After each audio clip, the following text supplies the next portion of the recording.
So this will explain how to fill in the business skills portfolio, which is basically a business plan. I'm going to do this quite quickly, but by all means you can pause and come back to things you don't understand.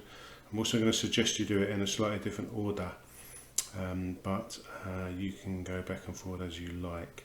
So you can start with the basic details here. You can see your name, your business, your address, your telephone number. You don't have to put your real details in for business reasons. Website address, whether you're a sole trader or a limited company. So you're likely to be a sole trader unless you need to protect, unless you've got to invest a lot of money. So please research it. There's stuff in the manual, but if in doubt, I would go sole trader there. Give your business a name and describe the products and services. There's 3 marks, so there's 3 marks available there. So try and have more than one. So you might want to have a main one and then a secondary income stream, which would be good. And try and expand. So it says describe. So because it says describe, you need to actually have a couple of sentences there explaining what the actual products are or services that you're offering and why. Then you might describe your potential customers. Again, try and have a main target group and then a secondary one. That will make sure you get all the marks. And then describe how the needs of the customers will be met by the business. So you'll need to match these two really into here. Okay, so you've got to say how the products you're offering are going to meet the needs of those customers. So I think obviously what a bunch of pregnant ladies will want will be different to what people who want to build muscle, people who want to lose weight, people who want to train before or after work. Some people might have health priorities, and they'll all have different needs, and you should describe how the things you're offering will meet those needs. Also, the key word here is competitors. So have a quick look on the web and see what other competitors are there, and try and find something that your business is going to do differently to theirs. You could be the only person that's outside in the area or doing online or something like that. And also who's going to deliver the services, which is likely to be you, and describe how that's done. So the next section here is business objectives. I would leave this section until after you've done your financials, but you will need to have, I would suggest you have a short business financial goal and a business development goal. So that could be an income target for the year for your financial goal, and it could be 1 or 2 new clients a month as your business development goal, something similar to that. Make sure they're smart, so make sure there's numbers in the goals or they won't be smart. And remember, it's your first year, so you don't have to be too ambitious. And then what you should do once you've done your first year is say, how would you progress that into your second year? How would you progress that into your third year? So again, try and have a financial and one business development goal for each section. You can have more than that if you want. We're going to look at the cash flow now, but I would suggest the first section to do would be the SWOT analysis. We'll come back to that. When you do your cash flow, first start by writing down anything that you are going to buy.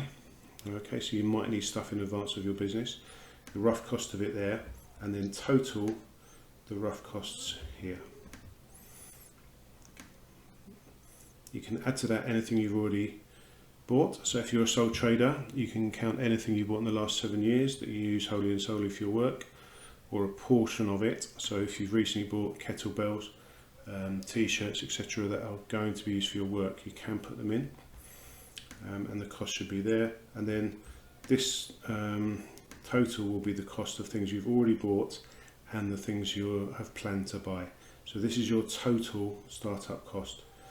This number is going to come into your cash flow. All right, so you might have a line in your costs that says startup costs. Yeah, so you could have startup costs, and that number would come into there. I think it was £600, I may be wrong. Okay, so I've done a whole video explaining how to fill in this. So you should use your income streams here and subtotal them here, and then add up all your costs and subtotal them here, and then you should calculate the differences between those here, and that's your cash flow. Once you've got this number here, you can use that to make your short-term goal or your 1 year goal. I would suggest this is the first thing you might want to do. So basically go through the strengths and weaknesses. So these are internal, anything you think you're strong at, anything you think you can improve at, and then how you're going to plan to make the most of your strengths and avoid your weaknesses. Opportunities and threats are to do with external factors, so things that happen outside your business, but it might mean that some of those present opportunities and some of those produce threats. Okay, and again, you should have an action plan capitalising on those. If you look at the recent COVID crisis, it's certainly been a threat to some businesses because you can't do your normal face-to-face, but it's been an opportunity for others that were already doing online coaching. They've seen a massive boom. So possibly the trickiest section is market research. So what you should develop here is doing some you should do some market research now, based on your strengths and weaknesses to understand what you do. Okay, so this is a bit out of a line. So first thing to do is just describe what market research you do. I would do some primary and some secondary. So primary is something you've done yourself, like a survey, and secondary is something where you've looked at the web or etc. You've then got to, there's other questions down here, use the results of the survey, describe the markets you intend to go through. So if lots of people have said they want to train outside, you might look at which people like to train outside and target that market, and then look at two different services you might offer. Right, so and the prices and the plan. So you can see the example I gave has one-to-one sessions and it has group sessions, the prices, where they're offered, etc. The last bit here is to look at the MARS. So MARS is the viability test for your business. So what you should look at is, can you measure your market? Is it accessible? Is it near to you? Is it responsive? They like to buy it, and is it big? So if you were going to sell ice to the Eskimos, for example, it's difficult to measure the size of the market because it's a long way away. It's difficult to get the ice there because you've got to ship it there. They're likely to be unresponsive because they've got plenty of their own ice, and there's not that massive a population anyway. So that would be a poorly viable business.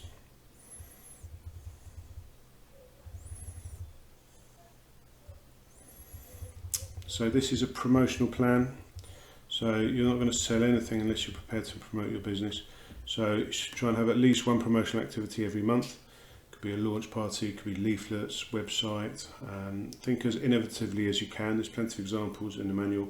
Have a cost for each one. These costs should match the marketing promotion line. They should be included in your cash flow. The last thing you've got to do is a promotional flyer. Oops, gone a bit too far. A promotional flyer that communicates your business. There are 6 marks for this, so try and have all these 6 things in. If you've got your company name, a picture, your unique selling points, pricing, contact deals and marketing messages, you will have what you require. If you want to check how many marks are for each question, it's written here, but this is something we complete, not you. So you just complete what you can and send the rest in. Okay, good luck with that. You can go back and look at anything else you want to again, and drop us a line into the stream if you need any help.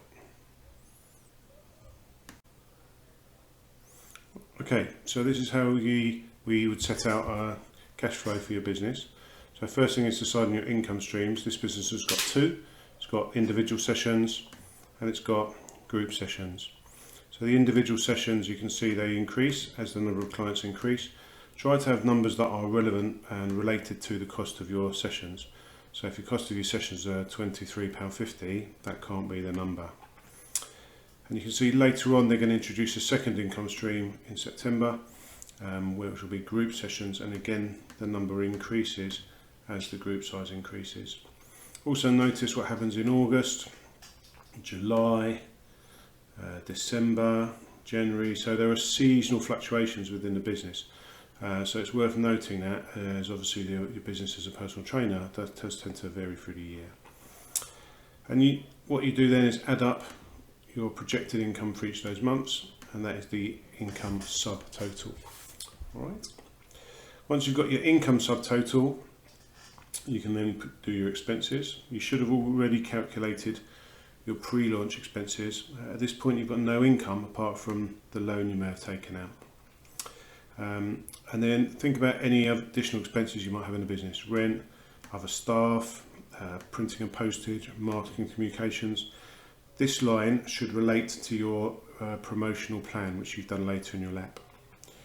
Insurance, loan repayment, travel, etc. So all the costs you have in your business, and then estimate what you are likely to spend per month, and then that gives you a expenditure subtotal which appears here.